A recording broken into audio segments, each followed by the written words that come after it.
Today we're going to create a measured drawing. It's the first two views of an orthographic drawing and is intended to show a third party, somebody who is not you, the 3D form of the product along with the dimensions or measurements needed to make it. Measured drawings are usually to scale. You cannot draw a full-size drawing of a ship or a building, but our drawing will be full-size, 1:1. The layout of the orthographic drawing is very specific. This is third angle. The easy way to understand this is to imagine the product you are drawing in a bowl. The side and top views are the views you see if you slide the product up the side of the bowl nearest them.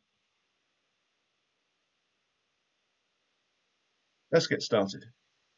I'm using graph paper. It makes it simple. You also need a pair of compasses, a rubber, a ruler and a sharp pencil.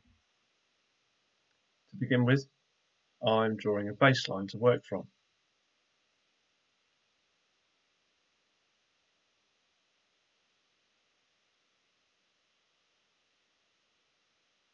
Then I'm going to start constructing the basic shape from a given point on the page, normally somewhere towards the lower left-hand side, so I've got space for the rest of the drawing.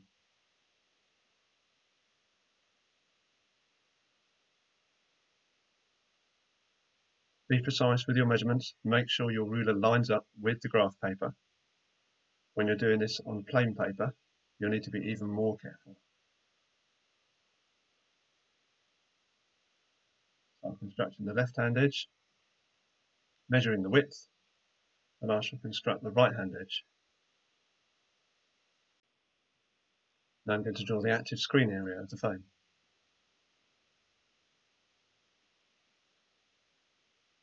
Be precise with your measurements.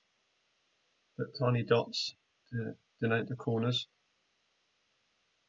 That's the basic phone outline done. Now I'm going to draw the corners. Adjust your compasses accurately in this case, so the radius of the corner of the circle is 10 millimeters, so you can use your graph paper or the ruler for that.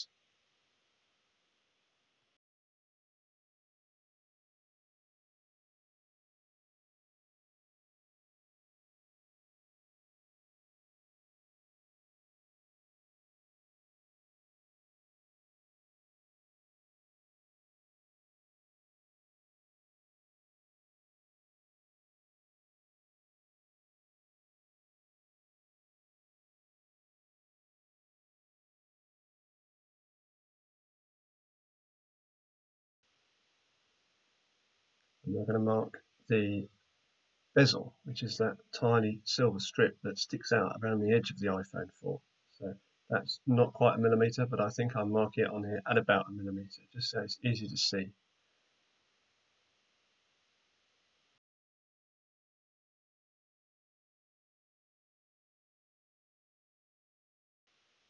So I've done this all the way around, and I'm obviously going to do it on the four corners as well. Now I'm also going to mark on the home button and the oval shaped hole at the top for the speaker. Both these features are in the middle, top to bottom of the two spaces that they sit in, so you'll need to measure the distance as I've done there, mark it with a pencil so you know where the centre of that feature is, whether the feature is the home button or the speaker at the top. I'm using this old stencil here to draw the edges of the speaker hole, as it's more accurate to use than it is to set up the compasses to draw such small diameter circles.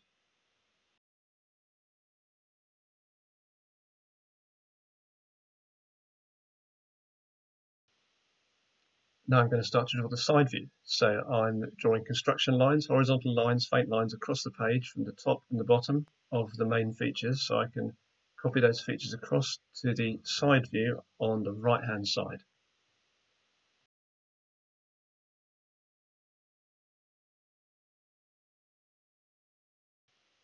So I don't need to measure too much on the right hand side because I'm using the construction lines that I've drawn across from the main front view to help me construct it. So here we see the finished side view. Now you'll notice at the top the top looks slightly inaccurate, so I've just highlighted it here. So I've just done a little bit of rubbing out, and I'm just going to redo a few bits of the lines and the edges of the corner radiuses, just so it looks a little bit neater. To create the top view, you will need to watch this several times. 1. Extend construction lines, faint lines, from the front view vertically. 2. Extend construction lines from the front view horizontally. 3. Where these lines cross at the top right of the front view, draw a line at 45 degrees. 4. Extend construction lines from the side view vertically. 5. Extend these lines horizontally where they cross the 45-degree line. 6. Using all the construction lines, construct the top view.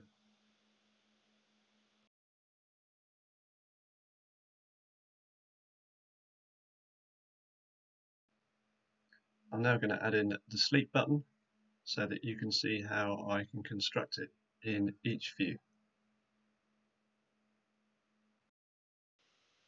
What we're going to do now is start to add in the dimensions. These are the numbers that show you the measurements of the object you're drawing so that you could pass that drawing to someone else and they could actually build that product.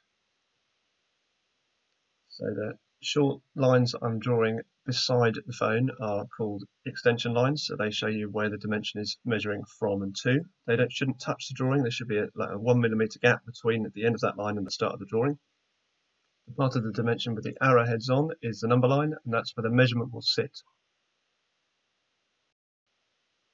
So I've put the horizontal measurements on there. I'm now going to do the measurements that show the various thicknesses associated with the side view, and then I'll turn the drawing round and I'll put the numbers on the vertical measurements. You can see I've changed the inset drawing so you can see a close-up of how those dimensions look with the tiny gap between the ends of the extension lines and the drawing itself, and the faint construction lines that I've used to draw the top of the phone across to create the side view.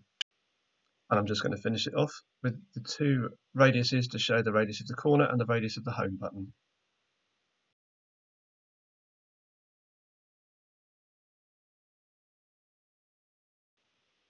And this is a finished drawing. Fantastic work if you've got this far. Don't forget to like and subscribe, and if there's anything you'd like me to cover, anything you'd like to learn or practice, don't forget to comment and I can add that in afterwards.